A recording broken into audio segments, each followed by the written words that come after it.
Tomados, ricota, burrata, queijo e requeijão de búfala, o delicioso queijo butirro, esse você tem que provar. E os salgados sempre fresquinhos. Leopoldo Empório Gourmet, Tenente Coronel Cardoso 801 ou no delivery 22 99984 1159. Leopoldo Empório Gourmet, sua vida merece esse sabor. Baixe agora o aplicativo do Laboratório Plínio Bacelar e acompanhe os resultados dos exames. Verifique seu histórico, agende atendimento domiciliar do laboratório ou da vacina. Saiba a localização e horários de atendimento das unidades e muito mais. Na sua lojinha de aplicativos, basta digitar Laboratório Plínio Bacelar e baixar tanto para Android quanto iOS. Aplicativo do Laboratório Plínio Bacelar. É grátis, é prático, é para você. Você sabia que o Sicoob Fluminense tem o consórcio certo para você realizar os seus sonhos? Com o consórcio do Sicoob Fluminense agora, você pode ter seu carro, sua moto, novos ou usados, ou adquirir a sua casa própria. Tudo de forma planejada e com parcelas que cabem no seu bolso. Consórcio do Sicoob Fluminense. Rápido, prático e seguro. Ligue agora para 22 27 26 27 50. Repetindo, 22 27 26 2750 e saiba mais. Com o Sicoob Fluminense, você começa hoje mesmo a planejar o futuro que você merece.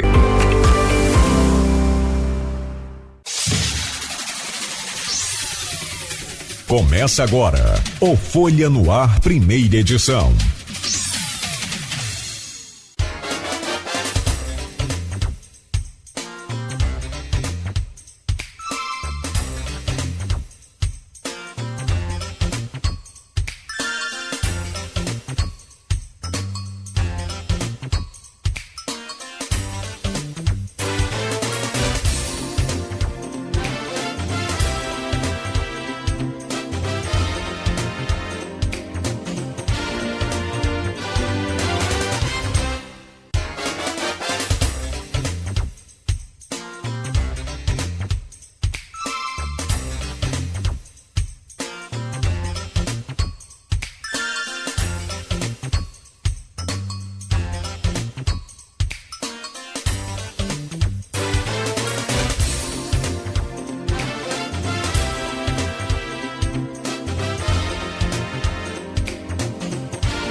Segunda-feira, 28 de julho de 2025, começa agora pela Folha FM 98,3, emissora do Grupo Folha da Manhã de Comunicação, mais um Folha no Ar.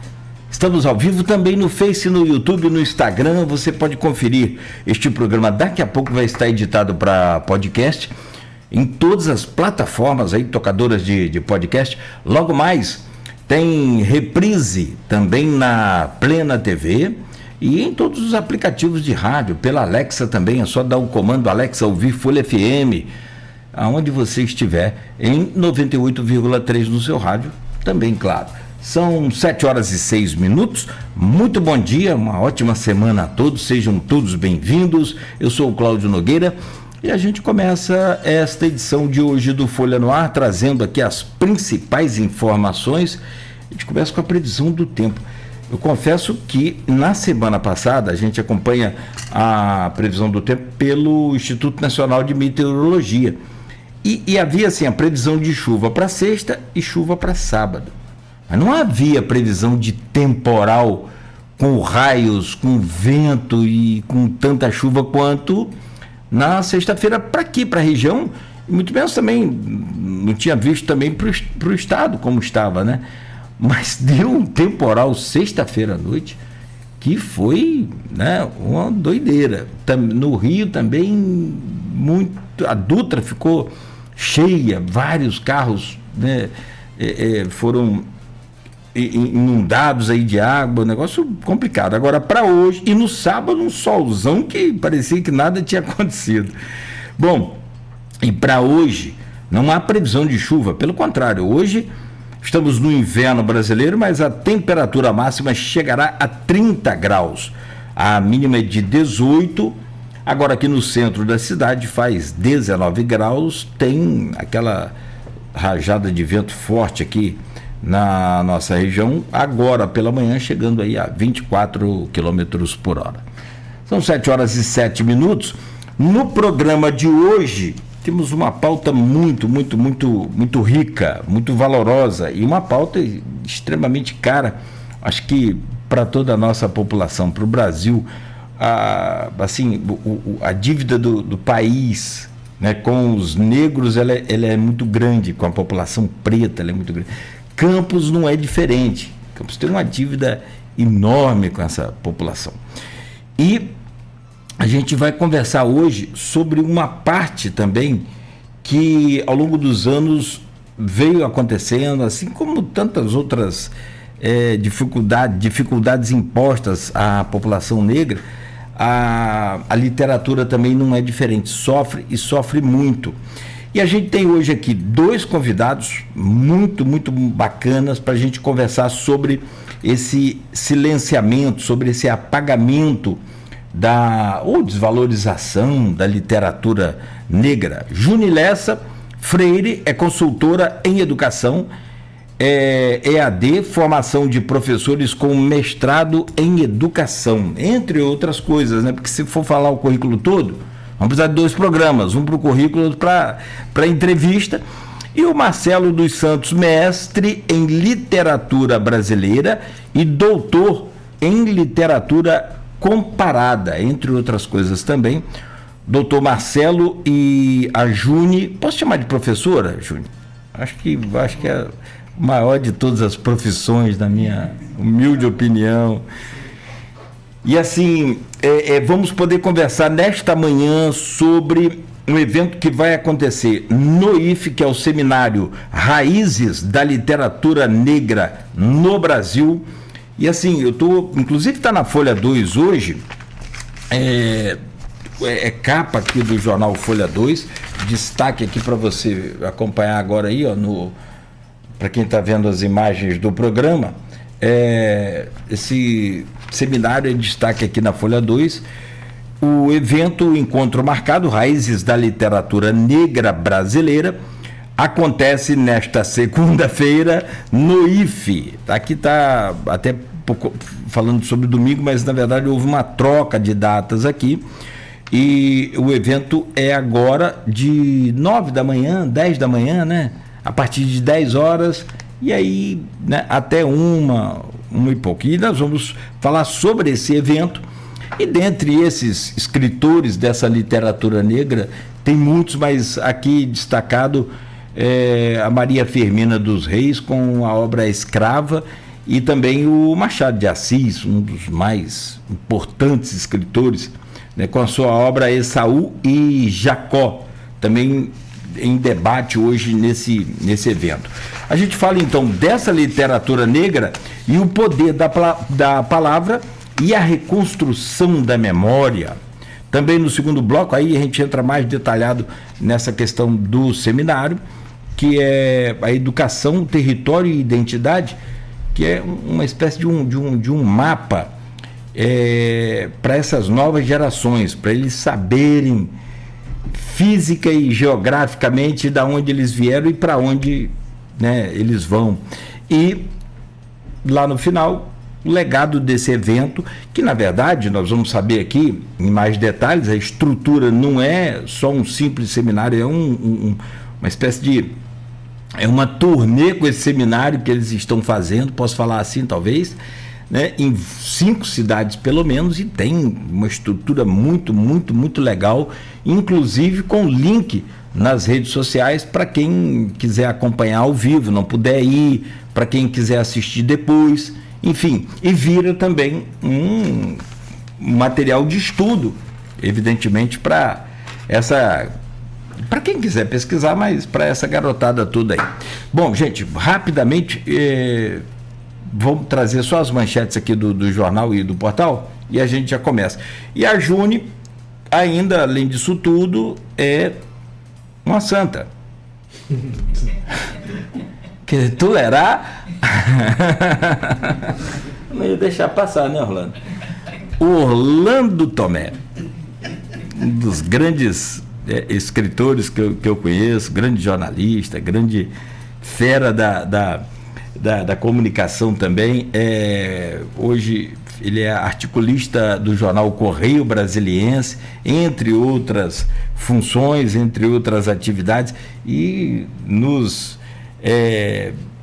alegra aqui com sua presença. Ainda bem que o Botafogo também está lá embaixo, então nós não estamos muito assim podendo zoar o outro, não. Mas eu já tinha visto flamenguista muito chato, isso é muito comum, que tem muitos, os caras são chatos pra caramba. Você vê, os caras estão liderando o Campeonato Brasileiro e mandando mensagem para mim, que estou tomando estou perdendo até o caminho de casa. Fluminense, depois daquela Copa do Mundo de futebol, parece que esqueceu tudo de futebol. Quer dizer, com aquele time ali, eu não sei nem como que a gente fez aquilo lá na Copa do Mundo. E aí, os caras perdem tempo para mandar mensagem para mim. Segue o líder. Gente, nós estamos tão bons assim.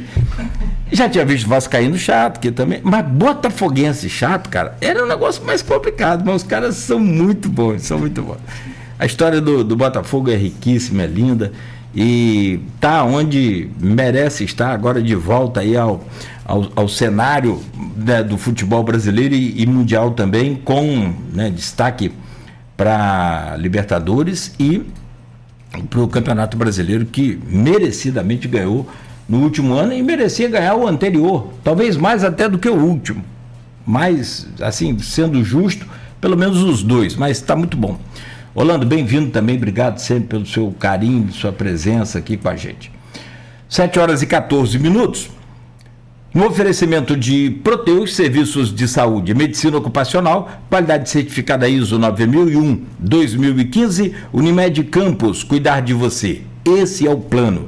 Laboratório Plínio Bacelar e vacina Plínio Bacelar, cuidando bem de tudo que te faz bem, e com a vacina contra a gripe para idosos. É uma vacina diferente. O que ela tem diferente? Ela protege mais e ela dura um pouco mais. Procure a vacina Plínio Bacelar e tenha mais informações. Também Rede Mariana de Postos de Combustíveis, compromisso e qualidade e compromisso com você, e Radmed Diagnósticos por Imagem, sempre à frente. O apoio é do consórcio do Sicoob Fluminense, o jeito mais rápido, fácil, prático para você juntar dinheiro e realizar aí o seu sonho da casa própria, o sonho, né, da sua moto, do seu carro, enfim. É só ligar e pegar aí todos os detalhes para fazer logo o seu consórcio hoje no Sicoob Fluminense. Nas manchetes de hoje do portal do Folha 1 e do jornal Folha da Manhã: Lula em São João da Barra nesta segunda-feira. O presidente vem hoje à região para inaugurar a termoelétrica. O presidente estará com o ministro de Minas e Energia, Alexandre Silveira. A UTE GNA 2 tem capacidade para abastecer 8 milhões de casas. 8 milhões de casas. Só um dado rápido aqui: Campos tem em torno aproximadamente 250 mil imóveis. Campos, cidade como um todo, 250 mil imóveis. Arredonda para 300 mil. Essa usina tem capacidade para abastecer 8 milhões de casas. Olha a capacidade dela, só para você ter uma noção aí. Para abastecer, nem sei quantas cidades de Campos, dá muita coisa. Instalada no Porto do Açu, construção atraiu 7 bilhões de reais e gerou 10 mil empregos. Está aqui na capa da Folha.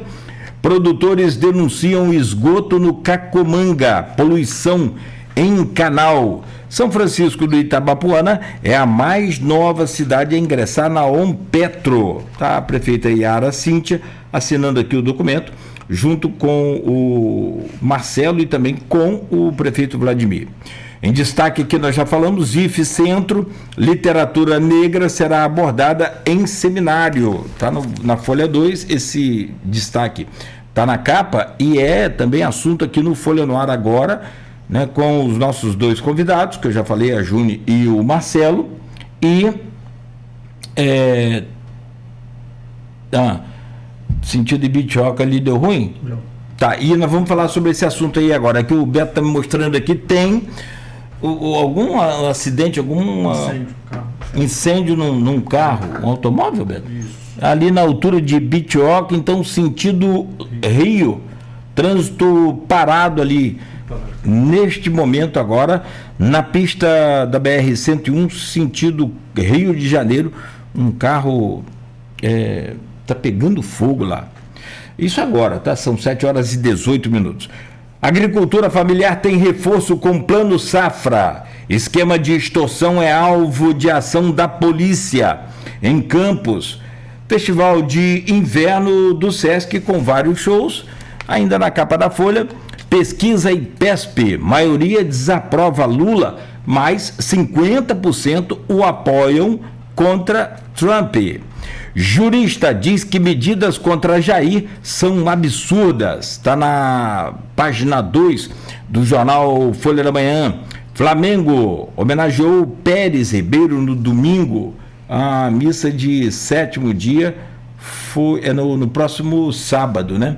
E o Botafogo também homenageou, também no jogo sexta-feira, escreveu lá no seu painel, né, lá no placar, Pérez Ribeiro, biógrafo da obra do Didi, né? Craque aí também do Botafogo. E de Campos, né? Enfim. No portal Folha 1, grave acidente deixa 3 motos aqui em Sapucaia, gente. O carro caiu naqueles valões ali, naqueles reservatórios para usado ali com aquele mosto da cana, né? Meu Deus, vinhoto que a gente fala, né? Meu Deus, e os 3 ocupantes morreram. Novenário da 373ª Festa do Santíssimo Salvador começa hoje. Árvores caem sobre casa em Ponta Grossa dos Fidalgos após o temporal. Está aqui também, após matéria na Folha, cemitério do Caju recebe mutirão de limpeza. São algumas das manchetes que estão lá no portal folha1.com.br e no jornal Folha da Manhã, para você conferir ainda aí, né, os assinantes e também nas bancas aí. São 7h20. Deixa eu trazer o bom dia aqui dos nossos convidados e a gente abrir essa pauta tão bacana e importante que ganha destaque aqui em toda a região, esse seminário Raízes da Literatura Negra no Brasil, que vai acontecer hoje no IFE a partir das 10 horas da manhã. Junilessa Freire é consultora em educação, EAD, informação de professores com mestrado em educação. Juni, muito bom dia, desculpa a brincadeira da santa, mas é bem verdade. Seja bem-vinda aqui ao nosso Folha no Ar, quem sempre está com a gente aqui, tanto no grupo de WhatsApp deste programa e do blog Opiniões, que é do Aloysio Abreu Barbosa, e também nessa bancada é o seu marido, o Orlando Tomé, e hoje temos a honra de recebê-la. Bem-vindo. Muito bom dia aqui a Campos, bom dia aqui ao pessoal da Folha. Grande prazer estar aqui, grande prazer em estar trazendo esse projeto aqui para Campos. Tenho certeza que nós teremos um grande seminário aqui e que essa entrevista será muito, muito, muito, muito divertida. Legal. Que bom. E rica. E rica, é isso.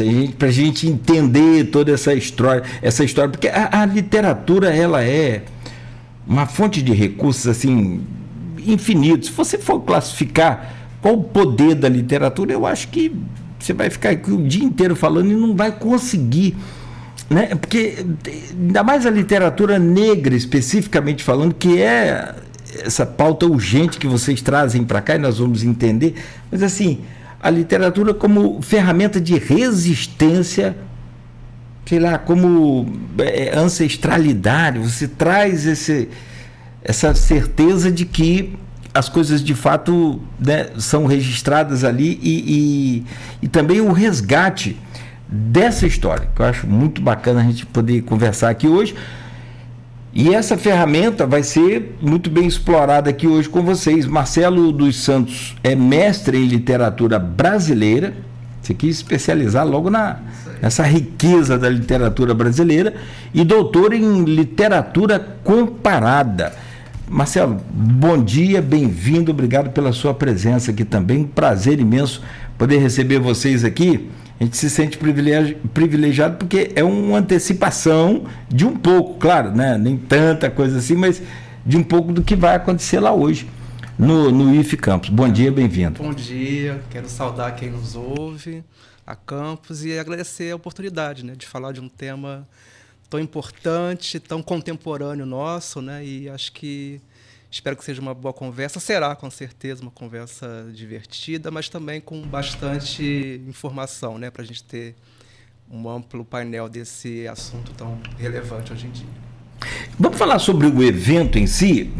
Assim, no segundo bloco a gente detalha mais quem vai participar do evento, aí vocês registram e, enfim, agradece lá o apoio de quem vocês têm que agradecer.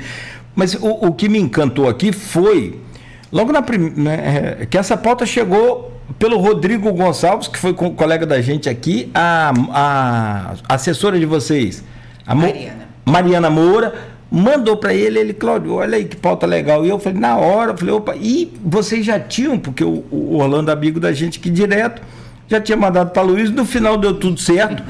E a gente está aqui hoje batendo esse papo. Mas aí eu nem imaginava, assim, você vai falar de um seminário, você reúne quem tem que reunir lá e fala, e os bons, né? Enfim. Mas existe uma estrutura muito grande sobre por trás desse seminário. Eu queria que vocês contassem um pouco. Eu começo com você completa, Marcelo, fica à vontade, Júnior. Como é que surgiu a ideia desse seminário e quem é que está fazendo esse seminário acontecer? Então, esse seminário ele integra um projeto que se chama BIZU, né? É BI, o número 2U, que é uma brincadeira, um trocadilho com B2U, né? BIZU da Artcult. A Artcult é uma organização, uma OSC que existe há mais de 20 anos na Mangueira, no Rio de Janeiro.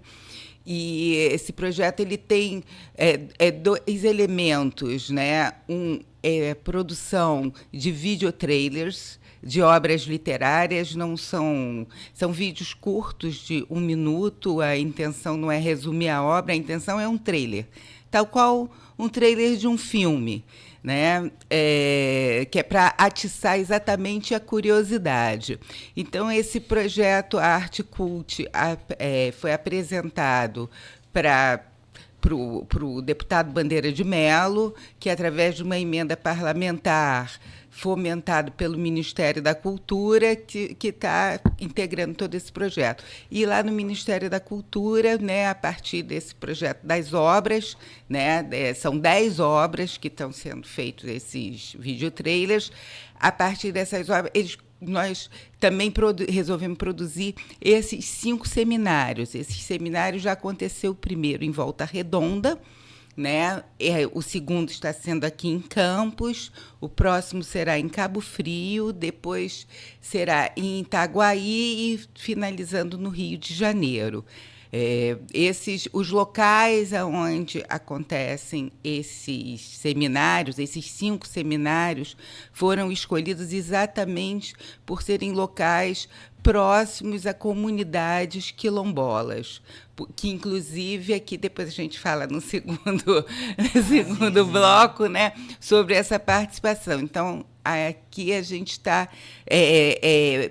o interesse, o que importa mais aqui é dar visibilidade, né, e atrair curiosidade sobre a literatura, os fundantes da literatura negra brasileira, que, assim como as mulheres que também tiveram seu apagamento na literatura, então dá essa visibilidade, porque a literatura, como você falou, ela é rica, ela não é rica só por conta das palavras, é porque traz também um imaginário e traz fatos históricos de pontos de vista diferentes. entendeu? Então, então ele traz... É tão importante a literatura quanto, por exemplo, um documento histórico, como, por exemplo, esses fatos que estão em museus e tal. E o que é contado ali na literatura também está trazendo a história da gente, a história aqui do Brasil. Né? A Marcelo Muito vai poder legal. enriquecer Sim, mais Marcelo, ainda. fica à vontade. Da parte que me toca, né, o nosso encontro, ele prevê esse seminário, né, esse encontro também de professores, enfim, né, pessoas que estudam, pesquisam literatura negra, literatura afro-brasileira, e eu fico responsável por esses encontros também, né, participando dos seminários. Nós tivemos esse encontro em Volta Redonda, nós falamos de Machado de Assis e Maria Firmina e Lima Barreto, e hoje nós temos um encontro com 2 obras importantes, né? O Isaú e Jacó, do Machado de Assis, e o Conto à Escrava, da Maria Firmina, que acho que são obras que trazem isso, né? Nos conectam com essa realidade, e um pouco para pegar esse gancho que a Júnior falou, acho que a literatura tem esse papel de um resgate histórico, mas de um resgate afetivo também. A literatura nos traz essa sensibilização para essa população negra que foi sempre invisibilizada, né, durante a nossa história. Então eu faço um pouco essa ponte, né, de trazer os leitores para esses textos, abrir os textos para que a gente possa ler juntos ali nos nossos encontros. E Campos, né, tem as suas particularidades. Por um lado, você tem o primeiro e único presidente negro do Brasil, Nilo Peçanha, né? Não tivemos mais.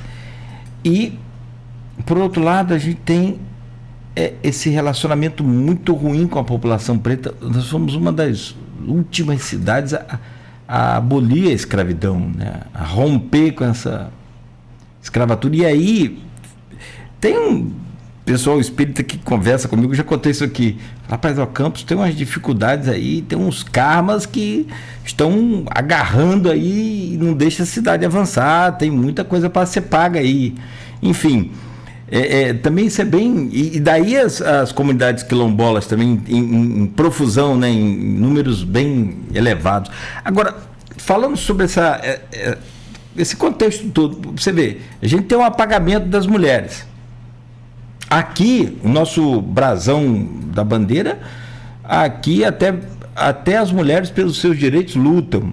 Então você vê, mas a gente, mesmo assim, a história de Benta Pereira e de tantas outras mulheres que, né, foram nossas heroínas aqui, fazem parte da nossa história, são apagadas ao longo dos anos. Isso é um negócio muito, muito complicado. Agora, sobre essa história do apagamento da literatura negra como um todo, como que você vê, Marcelo, e aí depois Júnior, vocês revezam aí, fica à vontade, por que é tão difícil romper esses apagamentos, como eu disse, que da literatura feminina, da mulher como um todo? Mulher não podia jogar bola, mulher não podia votar, mulher... Nossa, da literatura feminina também. Sim, da literatura feminina. E da literatura feminina negra. E é mais. Também mais ainda. Bem mais ainda. Como que é romper esse apagamento? Por que é tão difícil? Por que é. Ontem eu estava. Gente, desculpa me alongar aqui, eu estou parecendo até que. Concorrendo a medalha, como a Luiz fala. Mas eu estava vendo um corte ontem na internet, uma mulher falando que os negros que estudam nas faculdades de medicina, nas cotas, ela não se consultaria nunca com um médico negro, porque eles são beneficiados com notas elevadas pelos professores. Olha que doideira, cara, que coisa fabulosa a cabeça do ser humano. Que aí eles não têm tanto conhecimento assim, que eles são beneficiados pelos professores para poder passar, para poder virar médico, porque são negros e tal, porque tem cota. E eu falei, cara, da onde essa mulher tirou uma coisa? E o que é isso, cara? Deixa eu só, posso... Por favor. Um pouquinho. Você fez uma lembrança dos autores, né? E acho que é bom lembrar também um autor que eu gosto muito e pesquiso, que é de Campos, que é o José do Patrocínio. Nosso herói abolicionista, né? Que tem uma obra que retrata Campos, né? E retrata exatamente essa dívida com nosso passado escravista, né? Respondendo, mas assim, acho que é uma resposta muito ocasional, né? Porque é um problema complexo, né? A questão desse apagamento. Eu gosto muito de usar um termo de uma professora da Rural, lá do Rio de Janeiro, né? que é a ideia da rasura, né? Eu acho que a gente rasura, como nós rasuramos os documentos, né, do nosso passado escravista, nós rasuramos também as autorias, né? Não quer dizer que elas não tenham existido. Muitos escritores negros brasileiros, se você pegar o século XIX, né, estavam presentes ali na vida pública, participando. Então, Machado de Assis, né, que fundou a nossa academia, Patrocínio e tantos outros nomes, né? E eles foram, aos poucos, principalmente as mulheres, rasuradas da nossa história. Então, acho que tem uma dificuldade aí de tornar visíveis esses nomes por uma questão estrutural também, né? Eu acho que tudo que a gente vê na sociedade, a sociedade é pensada para quem está no poder, né? E quebrar a estrutura é muito mais difícil, né? Então tem a ver com também uma resistência, uma força. Eu acho que a gente está assistindo dias importantes, né? Hoje, há pouco tempo, foi eleita a primeira mulher negra na Academia Brasileira de Letras. Então é muito significativo a gente pensar que a academia fundada pelo Machado de Assis, né, um escritor negro, que também foi apagada a sua negritude, né, hoje comemora a importância de uma, né, escritora, uma mulher negra na academia. Então, um pouco não respondendo, mas, né, levantando esse problema, eu acho que tem uma questão estrutural, né? Nós somos um país que foi construído por uma estrutura, né, que tem como base a escravidão. E a escravidão tem a ver com essa subjugação da nossa matriz africana, né? Os nossos africanos que vieram para cá e nossa afro-brasilidade. Então, quebrar essa estrutura é quebrar uma estrutura de poder também. Por isso é tão difícil. E a literatura, ela faz parte desse movimento de resistência e de quebra também. Que bom que a gente está assistindo isso acontecer agora, mas falta muito ainda, né? Falta muito para quebrar essa estrutura, que é uma estrutura que vem dessa nossa formação, né, brasileira. Nós tivemos aquele presidente lá do Zumbi, né? No governo Bolsonaro, como é que é? O nome dele é Camargo. Tempos difíceis, né, cara? Tempos difíceis. Júnior, sobre essa questão desse rompimento, dessa coisa de quebrar essa barreira, foi imposta, né? Naturalmente. Foi construída, pensada e construída. Né? Não foi por acaso, né? Não foi por acaso. Havia um propósito ali e se mantém, e ainda se mantém também com um propósito. Existe um propósito. Eu acredito que muitas pessoas até inconscientes, né, seja uma questão inconsciente, que fez parte da cultura, e romper com determinados preconceitos. Isso envolve você mudar valores, né, ouvir outros pontos de vista, para exatamente quando você entra em contato com outras vivências, quando você agrega, é isso que vai provocando essa transformação interna nas pessoas. E isso, a literatura tem esse poder. A literatura promove essa mágica de transformação, essa possibilidade que abre outras janelas e deixa entrar umas luzes que não faziam parte do seu corpo, não faziam parte do seu ser. Ilumina a sua mente, literalmente. São luzes que entram em você, são essas luzes de sabedoria, diferentes sabedorias, porque temos o apagamento do povo negro, o apagamento do povo indígena também, os saberes indígenas, saberes ancestrais desses povos, que nós brasileiros, a própria língua portuguesa, por exemplo, a nação, um dos integrantes mais importantes de uma nação é a língua que é falada por essa nação. O português brasileiro tem inúmeras palavras de origem africana, de origem indígena, entendeu?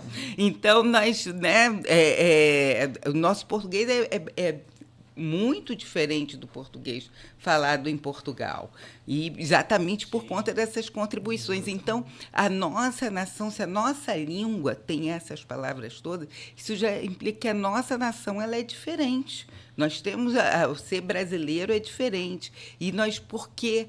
Né? Quando a gente nega outros saberes, a gente está abrindo mão de conhecimentos. Olha que coisa mais... Que bobagem.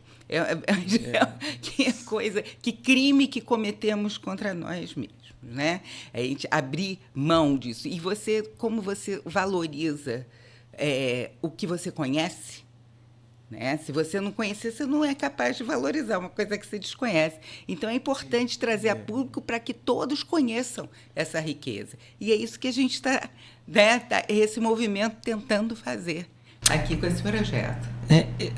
E é engraçado essa coisa de tentar apagar quer dizer, tentar não, conseguiu, né? Conseguiu, desculpa. Conseguiu. Mas assim, a literatura, mas a culinária, por exemplo, que ontem eu estava estudando o programa, tá assim, vamos, né, montar uma pauta importante dessa, você não pode chegar aqui, tem que fazer o dever de casa. 2 mestres aqui, então, doutores aí, vamos lá. Falei, gente, o Brasil é um país muito, muito complicado, né?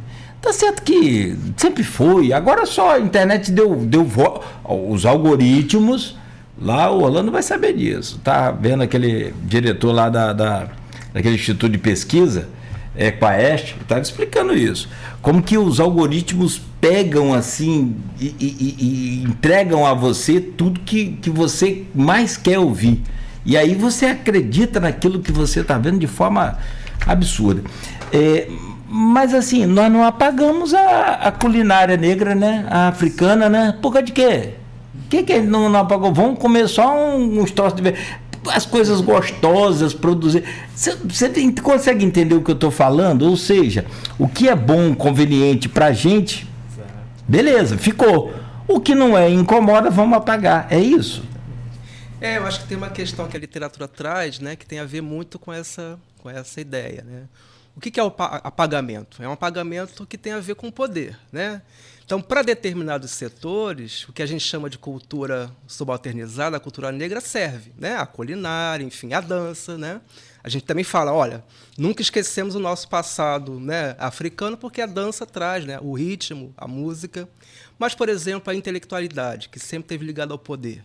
Tivemos, no século XIX, diversos intelectuais que alcançaram postos importantes de poder. Por que a literatura foi apagada, por exemplo? Então, tem a ver também com esses lugares de poder. A gente tem que sempre pensar nisso, né? Quais os lugares em que a negritude esteve apagada e quais agora que ela reivindica. Aí nós estamos um pouco ali perto da resposta, né? Pensar que o que se propõe com a literatura negra brasileira é disputar o lugar de poder, né? Pensar que todo mundo deve ter. Eu acho que a gente tem a questão da dívida, né? Como falamos antes, né? Essa dívida com o nosso passado tem a ver um pouco com a diversidade também, né? Se você pegar 3, 4 escritores negros, teremos 4 visões diferentes de negritude. Eles não pensam em bloco, né? Se você lê Maria Firmina dos Reis, você lê Machado, você vai ver 2 mundos diferentes, né? Acho que essa é a riqueza. Ver como é que os escritores trazem a experiência negra, né? A experiência da afro-brasilidade, de modos diversos, diferentes. Então, a gente perde muito não tendo acesso a esses mundos, né? Vistos por esses escritores. Então, tem muito a ver com essa disputa do poder também, né? Como é que, para algum determinado setor, né, lembramos que somos negros, né, mas para outros não. Então é importante pensar nessa disputa também. Campos tem umas dificuldades também, tem uns avanços, tem as partes boas também, vocês sabem, mas tem algumas dificuldades de o que se chama hoje de pertencimento, que era conhecimento, né? Por exemplo, a gente chama aqui o nosso canal Campus Macaé, importante para a nossa economia, para nossa existência, de valão.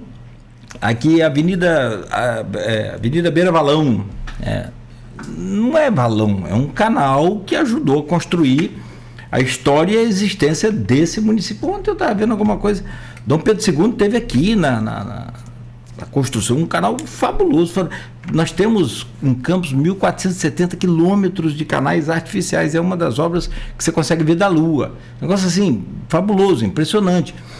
Artificial, são quase 1.500 quilômetros, já deve ter até passado ao longo desses anos aí. Então, assim, e eu tenho uma peleja aqui com a educação municipal, que é assim, bota a nossa história desde as creches até o que tem, né, de compromisso da educação municipal.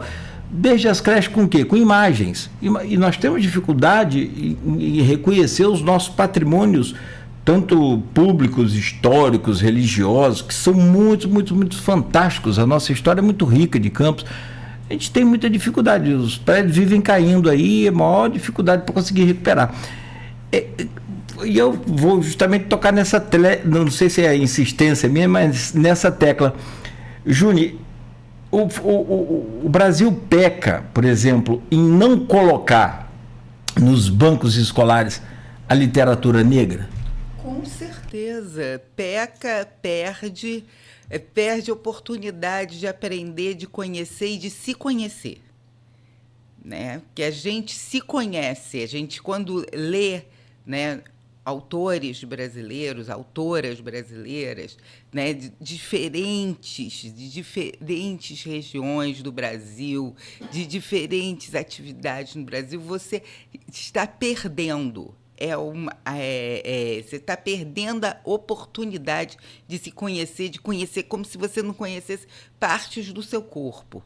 Você não conhece parte ali da sua estrutura, porque somos a nossa sociedade, a compreensão do que nós somos, de como nós nos colocamos no mundo, parte exatamente desse conhecimento ancestral, desse conhecimento da nossa história, do que se passou, do que é, quem somos, para a partir daí você poder projetar para onde vamos. Você quer projetar para onde vai sem saber o que você é. Aí a gente, né, o Brasil, a gente tem sempre a sensação, eu sou um pouco mais velha do que vocês, de que a gente está sempre patinando. Né? A gente dá um passo para frente, 2 para trás, a gente vai, daqui a pouco volta, porque a gente não consegue se projetar.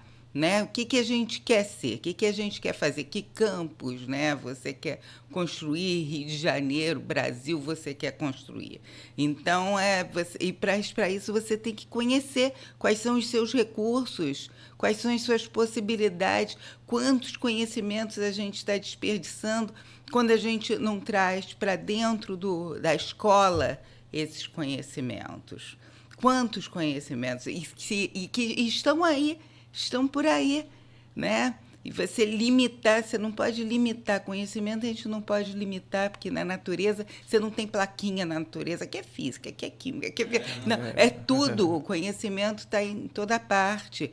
Então, cabe a nós explorar o que existe disponível, explorar e se aprofundar, mergulhar mesmo, e fundo, mergulhar e ir se construindo, como cada conhecimento desse faz parte, como se são células do nosso corpo, da nossa inteligência, do nosso imaginário.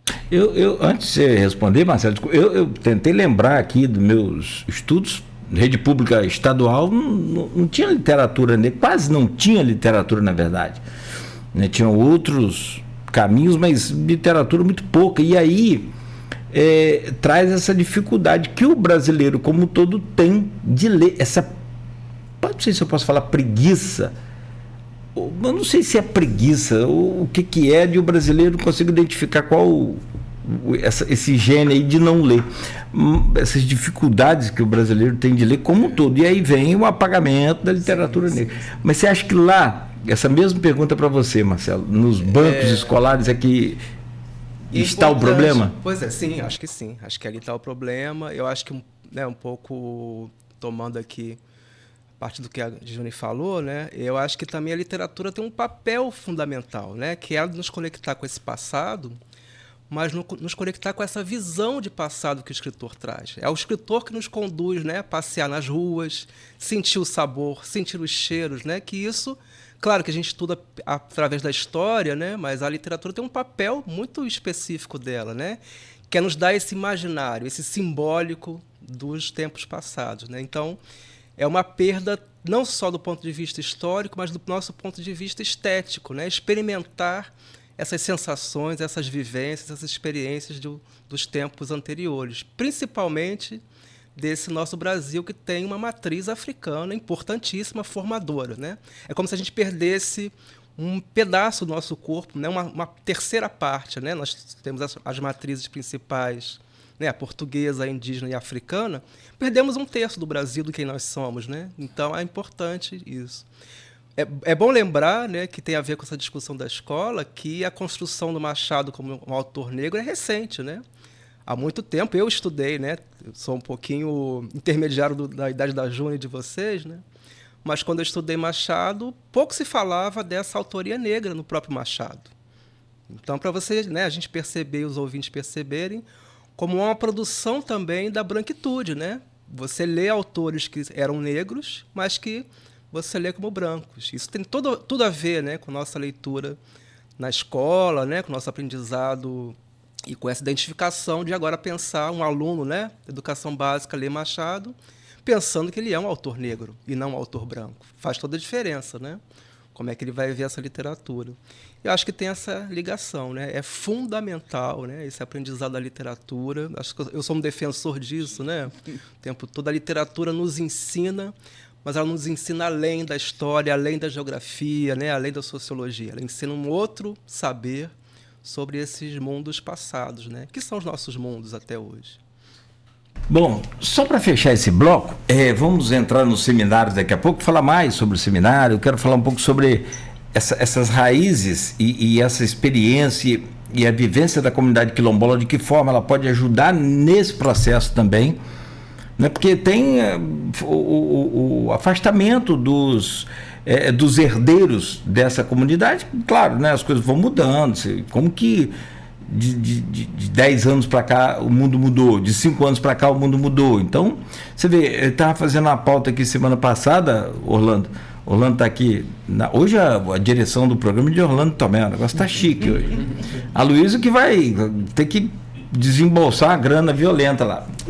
Não, assim, e a gente estava falando, a Luísa estava comentando, os astros se alinharam, porque a gente tinha aqui na pauta assuntos de Campos, do Estado, do Brasil e do mundo, tudo conectado no mesmo momento, e isso é muito raro de acontecer. Cidade interior tem essas dificuldades e tal, então, assim, mas essa conectividade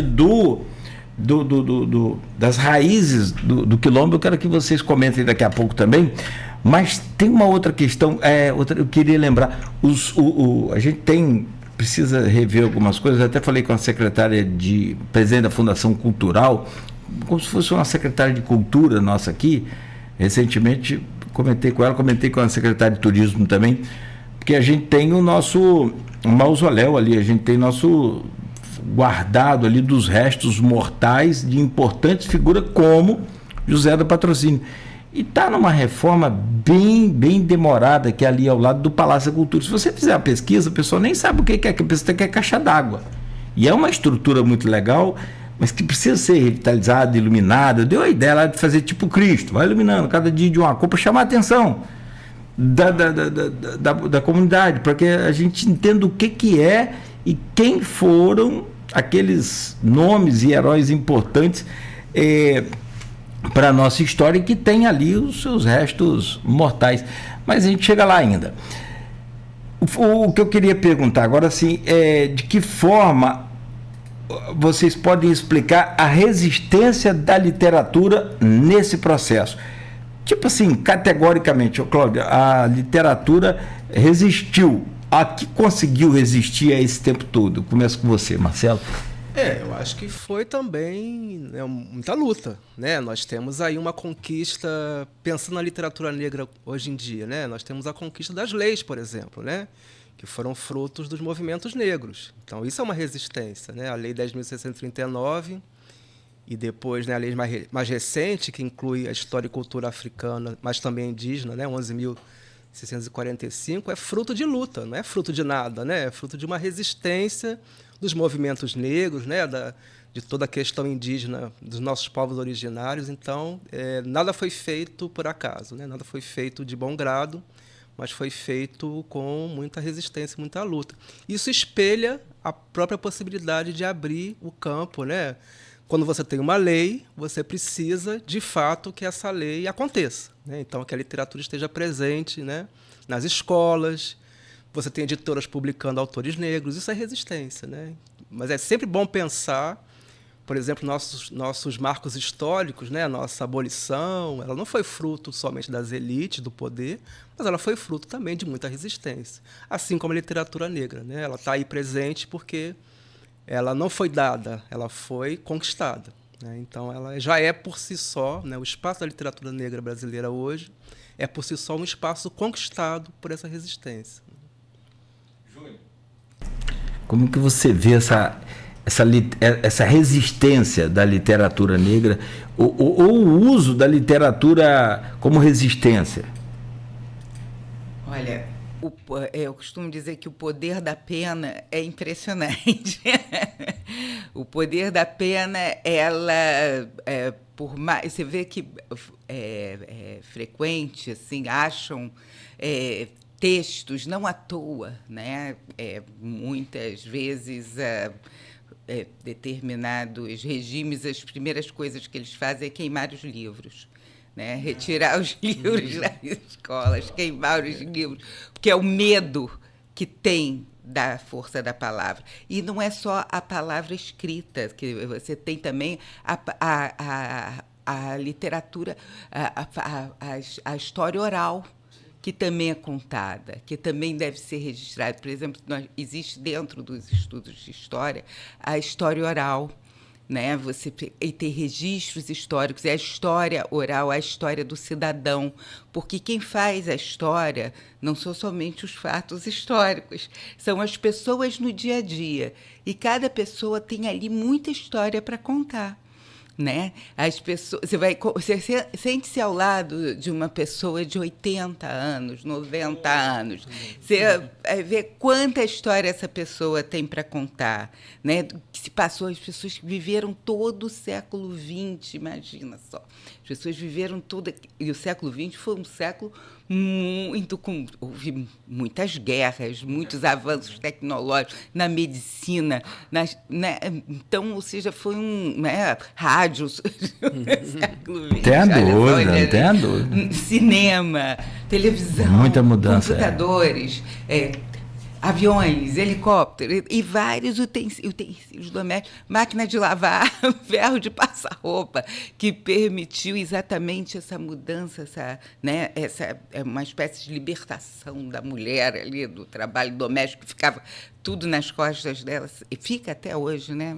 Praticamente tudo nas costas dela, mas agora tem esse aparato tecnológico para dar uma força. E a literatura tem esse poder de deixar ali, olha, passei por aqui, aqui tem um registro, passei por aqui, e quem entrar em contato comigo vai perceber o que eu queria dizer, vai estar aqui minha história registrada, vai estar aqui esse meu imaginário, como é que eu vi o mundo nessa época, como é que eu imaginei o mundo, como é que eu sentia, como é que eu percebia, as minhas emoções. E quando você entra num livro, quando você embarca ali, né, numa obra, você começa a viver a construir aquela história junto com aquele autor. Você vira coautor daquela obra, naquele momento da leitura. E essa é a mágica da literatura. Eu convido todo mundo para viver essa mágica. Sabe que a história da máquina de lavar tem um apagamento feminino. Até hoje está aqui, eu estou pesquisando que a máquina de lavar roupa foi inventada por Alva J. Fisher, um engenheiro americano. Não foi ele. Não foi a mulher dele, ele morreu. E assim, é um negócio impressionante. Como que. E não é só também uma particularidade do Brasil, isso é um mundo todo. Não. O ENIAC, o primeiro computador, foi o ENIAC, né? Também foi inventado por mulheres.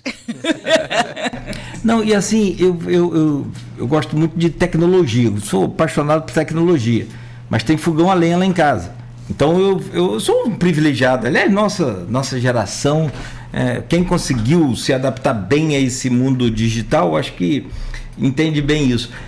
Mas assim, e aí eu visitando a fábrica de transmissores de rádio lá em São Paulo, você vai pegar uma plaquinha daquela de computador, que tem muito aí em transmissor, parecida, ela é muito bem soldadinha, você já viu, e eu faço solda aqui, mas minha solda fica uma porqueira, fica aquele negócio rabichado, e pode treinar, eu não faço todo dia, então agora chego lá, rapaz, em São Paulo, nessa fábrica, uma linha de produção assim, tinha umas 6 mulheres soldando as plaquinhas. Eu falei, tá respondido. Que perfeição, é por isso que a gente tem medo das mulheres. Nós vamos fazer, né? A gente faz desse jeito. É desse jeito. Essas histórias de apagamento, elas são impressionantes. E nós vamos continuar nessa linha. Tem alguns comentários aqui. no Face. Tem o professor Luiz Carlos, tem também aqui o Marco Antônio. Deixa eu ler uma do Luiz Carlos, só para fechar esse bloco agora. E ele fala sobre essa questão aqui, do que o professor Luiz Carlos é professor da Rede Pública Municipal de Campos. Ele me permite uma observação. Nos bancos escolares quase não se vê literatura. A internet, embora necessária para a informação, tirou muito livro. O manuseio do livro, entre aspas, diminuiu mais ainda o interesse, diminuiu ainda mais o interesse pela literatura. Sem literatura, o aluno não exercita a interpretação e não é sem razão que o IDEB é baixo. Vai na escola e pergunta ao aluno quem é Machado de Assis, Castro Alves e vai por aí. Bom, e a gente faz um intervalo então, rapidamente. Você que está nos acompanhando aí, continue ligado, continue interagindo com a gente. Vou só rápido ao intervalo e volto para continuar essa conversa com o Dr. Marcelo dos Santos, que é mestre em literatura brasileira e doutor em literatura comparada, e também com a Junilessa Freire, consultora em educação, EAD, formação de professores com mestrado em educação. A gente faz essa pausa rápida no oferecimento de Proteus, Unimed Campos, Laboratório Plínio Bacelar, Vacina Plínio Bacelar, Rede Mariana de Postos de Combustíveis, Radmed Diagnósticos por Imagem e consórcio do Cicobi Fluminense. Agora você pode realizar o seu sonho com muito mais praticidade, mais tranquilidade. Casa, carro, apartamento, moto. Procure o consórcio do Cicobi Fluminense. Tem uma dica da Nauta XP agora para você investir o seu dinheiro bem, guardar aí o seu dinheiro, né, botar o seu dinheiro, na verdade, para trabalhar para você. O dinheiro está guardado aí, não está fazendo nada, não está rendendo nada. Converse com a equipe da Nauta XP Investimento. Vamos falar de futebol. Orlando aqui daqui a pouco. Como é que está o Botafogo? São 7h59.